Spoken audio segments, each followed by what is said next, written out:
Well, pretty much when we first started, there were two projects really. One was to create a show car, a piece that communicated the core essence of the box and what the box was going to promise to the market. At the same time, parallel to that path, we were also exploring the final design of the box. And of course, with that comes a lot of engineering, a lot of requirements. I looked at a lot of very industrial type architecture, such as nuclear power plants, machines that actually do atom crashing. A lot of those designs came into the creation of the Chrome X. We want a trophy, something that says, hey, look at this cool thing we're going to build. The Chrome X was the original spirit of the Xbox.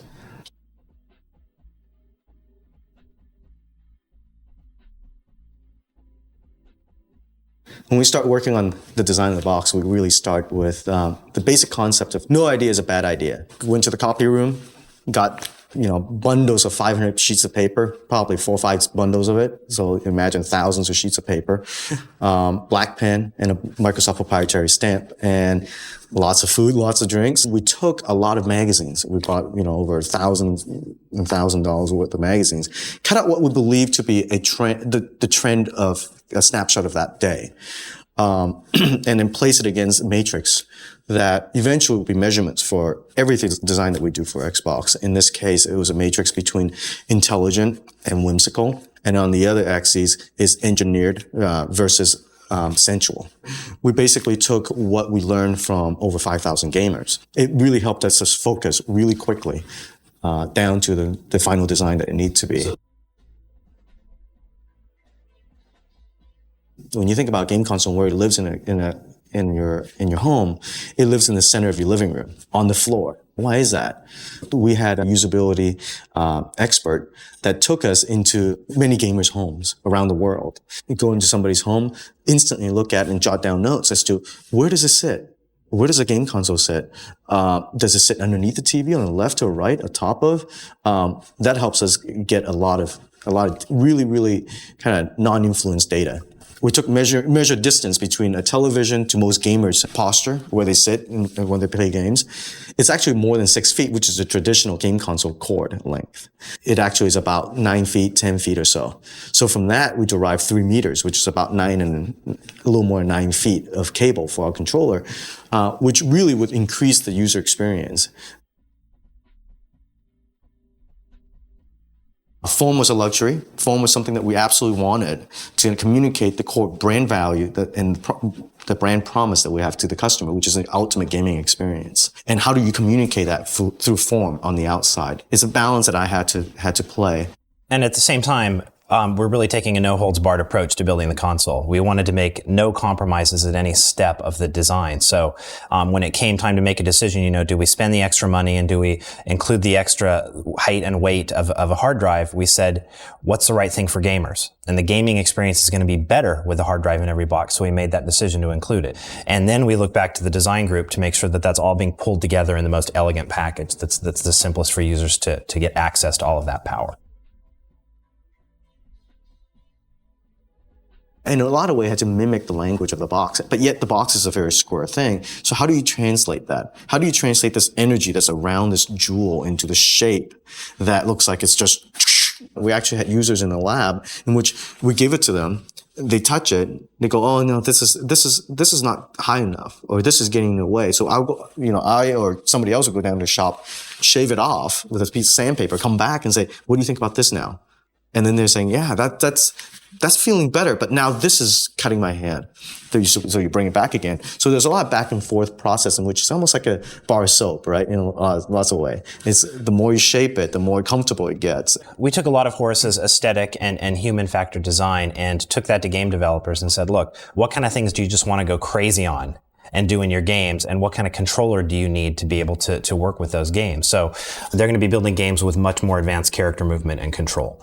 So they needed things like 6 buttons on every single controller. A lot of games wanted to be able to count on advanced vibration. So we went ahead and made sure that every single Xbox controller had advanced vibration capabilities, just because it gives a more real, more immersive gaming experience to every single person that plays a game on Xbox. The true story behind why Xbox is green is because I always carry a marker with me, and I happen to have a green marker in my pocket on the day that I was sketching, and I didn't have any other colors. Even my boss came in and said, Horace, you got to see more than just green. You can't just sketch everything in green. Next thing you know, we took it to game developers, show them controllers, show them box and these sketches that I had. And next thing you know, Xbox became green. When a group of us got together, sat down, and talked about what the dash can be and cannot be, we had the ideas of, this being an ecosystem in a lot of ways. That once you're in it, you're very familiar where you're going, but yet you never get lost. And also having a sense of this kind of, we always talked about Xbox having a certain kind of secret sauce. What would it be if you dive into the secret sauce and seeing the different parts of it and different molecules of it? That's a lot of it that came out of that. I think the design actually resonate that quite a bit. It's dripping with the secret sauce. There's no doubt about it. You're really seeing a reflection of what we think is possible with the box in pretty much every aspect of the Dash's design, right? We know that we wanted to make it 3D. We wanted to have a look of complexity, but an ease of navigation to it.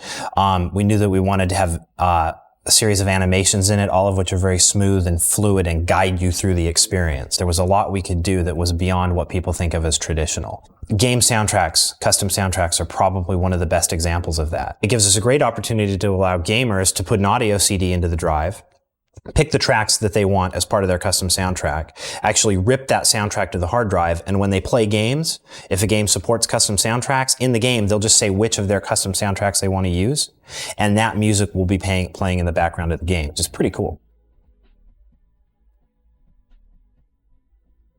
I definitely think it's about power, and the most important aspect of that power to me is when people buy an Xbox, they take it into their living room and turn the box on, and they're amazed. They can't believe what they're seeing. They didn't think it was possible. They play the game for a few hours and they start calling friends and they're going to say, you aren't going to believe what I just did on this Xbox in my living room. Well, gaming is an escape. It's fantasy. It's like going to the movies, shutting the lights out, being able to focus on something, having a story told to them. Well, except this is that times 10. That's what it's really all about.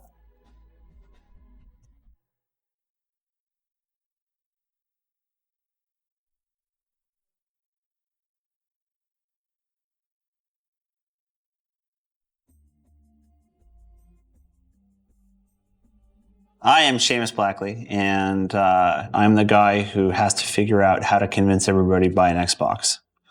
I get fired if Xbox games suck. Well, I was actually the guy who wrote the first Xbox memo. So I've been on the Xbox team longer than anyone else. I was working in the DirectX group. We were trying to think of ways to make gaming on Windows better.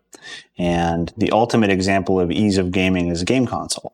It came together kind of like an illegal poker game. Bunch of guys who just like to hang out together realized that it was a really good idea. In the current environment, I don't think any company besides Microsoft could really compete with Nintendo or compete with Sony. The idea of getting into this arena as a software company, not as a hardware company, not as kind of a toy company, is exciting because it means that the rules can really change for the way that the game industry works. And so I think when we thought about Xbox at the very beginning, we really thought that we could create an agent of change, that we could create a vehicle that would usher in this new age of video gaming that everybody likes to pontificate about, but in a very real way. The toughest thing about Xbox was not hardware, software technology at all. The technology is easy. The toughest thing about Xbox was getting Microsoft to understand that the game business is an entertainment business. It's not a technology business, and it's not a software business. My favorite quote is, never confuse game development with software development. There's software involved, right? But that's not actually what you're doing. When you think of Xbox, think of it fundamentally as as an asymmetric multiprocessor environment. Think of it as kind of a band. It's like a rock band. You got your drummer and your lead guitar player and your rhythm guitar player and a bass player and a singer. Right? All of these processors in Xbox are totally independent. And that's very special and new in game console architecture. So the graphics processor in Xbox is really good at lighting. It's very good at surface definition. It's very good at things which are not traditional console graphics processor techniques. Is that bad? No, it's great, actually. A great example that I like to give is I'll ask people how many polygons they think the dinosaurs in Jurassic Park have, like the T-Rex model, say. The main close-up T-Rex model in Jurassic Park. The answer is 80,000, which is remarkably low. Well, why is that? Well, it's because to draw something which looks great, you don't add polygons. You add surface detail. You give artists control of what a scale looks like on a dinosaur, of how it glistens. And that's pixel shading. That's vertex shading. And that's what Xbox does. And that's totally unavailable on any other system. So when you see Shrek, you see Halo, you see how great they look, it's because the technology that we put in really enabled the control of the look of a scene to be given to the artists. You know, you want somebody sitting there making this beautiful model and just having Xbox just draw it.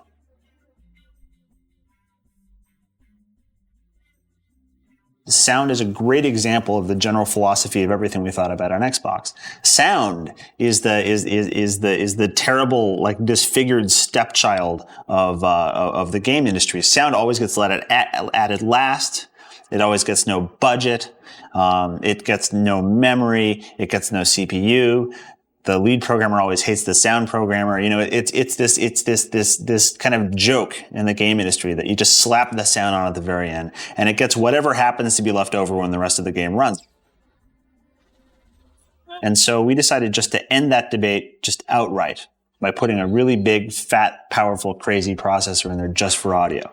So aside from the fact that there does need to be some memory allocated to audio for the music, there is absolutely no effect on the game for doing beautiful musical scores and highly complicated simulated audio and 3D audio and Dolby surround and all of these kinds of things are all handled by this audio processor totally autonomously. An artist can sit down in front of an Xbox and directly export a beautiful human figure out of 3D Studio Max or Softimage right into the Xbox, and it draws just as it looks. So that the artist is really now completely in charge of the process. And by putting that power into the hands of the artists, you create an entirely different kind of game. You create an entirely different kind of game process. You change the game industry, and you put games on a footing that's more level with other traditional media. Most people don't realize that game developers are artists. Most people don't realize that they come from film and television and from rock bands and all these different places because they love this place where technology and art blend. And the reason that Xbox has such support among people who make games is because it's absolutely, without question, the finest platform to build games for that's ever existed. And the reason is it was designed by people who had been making games, who knew exactly what to do. If you look at Shrek, it's shocking. You know, you see things like, whoa, I didn't know that a game could look so much like the movie. You know, I really feel like I'm playing the movie. It's not just, oh, I recognize that character. He looks a little polygonal, but that's pretty good. It's that you turn on the television and there Shrek is. And it's a kind of a thrill. It's a wonderful thing. It's a wonderful thing. Tony Hawk is actually a tremendous example of the Xbox difference in that it's a game that everybody knows and loves, and yet it's really taken to the next level on Xbox. You can see this grass is really grass. It's not some stupid looking texture. It's actually every single blade of grass. And so the Xbox technology was designed to give that kind of power to the artist. That really is the fundamental dream of Xbox. But we're really focusing hardcore on building an online experience for Xbox around games, around stuff that you can only do in games that are connected, right? It gets really interesting. You can talk about community and you can talk about massively multiplayer games. You can imagine episodic games in which you get a new level every week. You can talk about downloadable stuff. You have to open your mind to every new idea you possibly can imagine. But at the same time, that imagination has to be tempered with what you know is true. And it's the same kind of imagination that has to go into online. And it's something which really only Microsoft has at this time. We want to really change the experiences you have when you play a game, but at the same time, There's nowhere else on earth where people have as much experience with the reality of broadband adoption, billing, infrastructure issues, like how to frame relays work, all of these different, like, terrifying minutia that could kill these beautiful ideas dead are understood here.